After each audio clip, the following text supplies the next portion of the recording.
thing. Looks good to me, and I just got all that crap on me like I said not to do.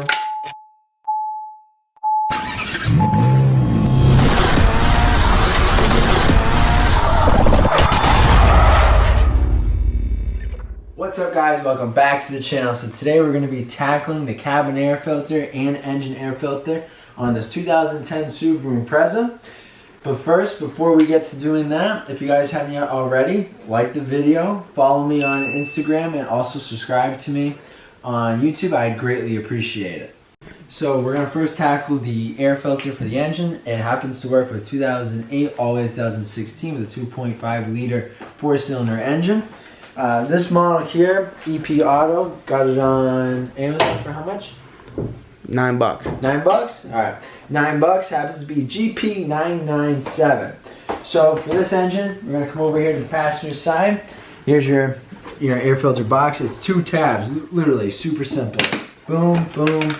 And then if you want, what you might want to do is, just so you get extra room in here, is take off the snorkel here at the flathead. We're going to go ahead and unplug the mass airflow sensor, and we're going to get that fine. Alright, so after grabbing the flathead here, we're going to go ahead and just loosen it up. You don't have to take it completely off, like so, just so you guys have enough room to be able to remove the box and get your, that should, there's a hose right here. Go ahead and unhook that. It comes right up. Take out this nasty thing. That's pretty grody, huh? What do you think? Yeah, that's pretty nasty. Alright, we're gonna go ahead, take a look in there. You might want to get your vacuum cleaner in there to clean out some of the debris, such as like leaves and whatnot, insects. And some of the vehicles that you have a bigger box that's flat, you sometimes get little mice that go up there and put in their acorns and whatnot. It's a pain in the butt. Alright, so this box is looking kind of clean here, so we're not going to mess with cleaning it out too much, vacuum it. On a side note, you really don't need to do this. This is the extra step, the extra amount, because I have such big sausage fingers and hands. I can't get my hands in there to snake them out, but if you guys got it, you do you, and you get your hands in there, you save an extra step, I guess you could say. So make sure that, obviously, the fins face outwards, that are protruding out, and then the flat, smooth part faces in. I'm going to go ahead and seat it properly that are in there. There's a gasket that goes around here. It's a plastic one, not rubber, so it should, yep, goes in there nice and flush. Make sure you bring everything back down. Bring that back up. Put that one in. Alright, so coming on over here, before you go ahead, if you're struggling a little bit, you're going to look down in the bottom here. And there's a little tab in there that you're going to want to seat it right into. It slides straight down and it plugs right into there. It's not going to be no clicking, nothing like that. It just sits right into it. So now you're going to want to make sure that the hose is back onto it. Like I said, seat it down just like so. There's this tab right here. It's not going to click anything. It's just a location tab that helps you where it goes. You got seated in there properly. Like I said, check those location tabs out. Bring the latch back over. Clip them in. You're going to want to make sure that you have a nice seal up here. You don't want to have to see that filter. If you see the filter, it's not seated properly. Go ahead, plug in your mass airflow sensor. Make sure that snorkel is on there pretty good. Go ahead, take your flathead and screw on the hose clamp. And then once you go ahead and do that, you don't have to over tighten it. It is just plastic. And voila, you just did maintenance that you should be doing every, I don't know, what would you say, Contour?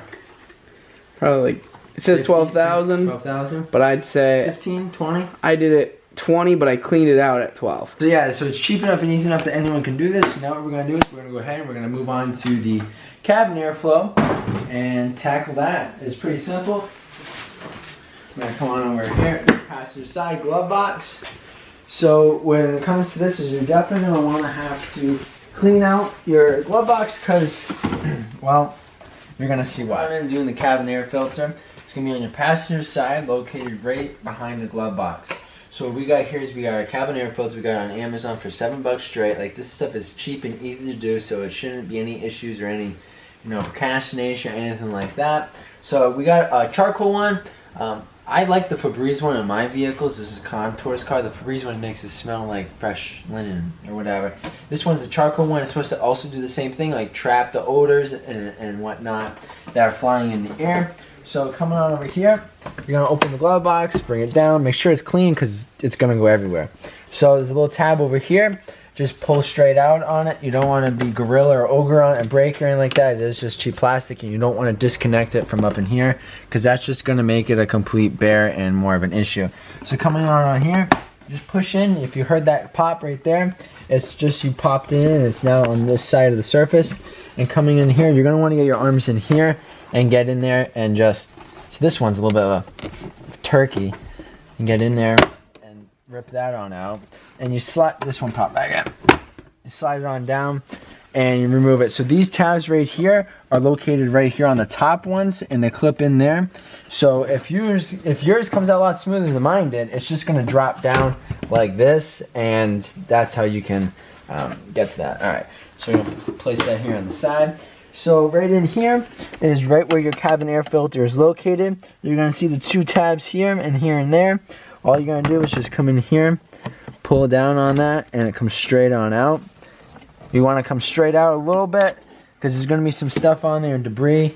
If it does have it on there, you don't want it to go flying everywhere and whatnot. So that's your old one. Put it off to the side, inspect the area, make sure there's no leaves, nothing like that came up in there. We're good here. You're always going to want to compare the products and whatnot, make sure it's the same thing. Looks good to me, and I just got all that crap on me, like I said not to do. Looks good to me, and I just got all that crap on me, like I said not to do. That's great. So same way it came out, same way it goes back in. You're gonna want to come down a little bit at an angle so it goes in, straight back, and perfect. Make sure it's seated up properly, which it did all around. It's flush with that piece. Perfect. Now that that's all set, you're going to go ahead now, take in your glove box. Like I said, it clips right on to the top part, the meaty plastic piece, not the bottom one. It clips right onto the top one. Boom. Okay. Bring it on up. It's seated properly now. Now you're going to come here, take that piece, which is like a little piston to help slowly bring it down nice. Test that it works. Perfect. Alright, nice gaps all around. Perfect. That looks great. And it's just a simple thing that you can do to keep it, your car not smelling nasty and whatnot. I mean, who wants to smell that? Plus, also, if you never change this, which you should, but if you don't, mold and bacteria does happen to grow in here over time because it is a filter, and if you don't change filters, well, I mean, it's just like a water filter in your fridge. If you don't change that, all that bacteria and stuff that it's catching and minerals and contaminants out of it, you keep that in there, well, what do you think is going to happen over time if you don't change it? You're going to be getting that into your water. So it's the same like this. You're going to be getting that into your air, and you're going to be breathing in all that mold and bacteria and stuff like that, and, well, that's just not good. That's how you get sick and whatnot, and that's no bueno. Alright guys, so this is a pretty simple fix for your, routine maintenance for your engine air filter and for your cabin filter on the Subaru Imprezas. So guys, if you could please, like the video or whatnot. Watch some more videos, Alright guys, you do whatever you want to do. Like, share, subscribe, and I'll catch you on the next one.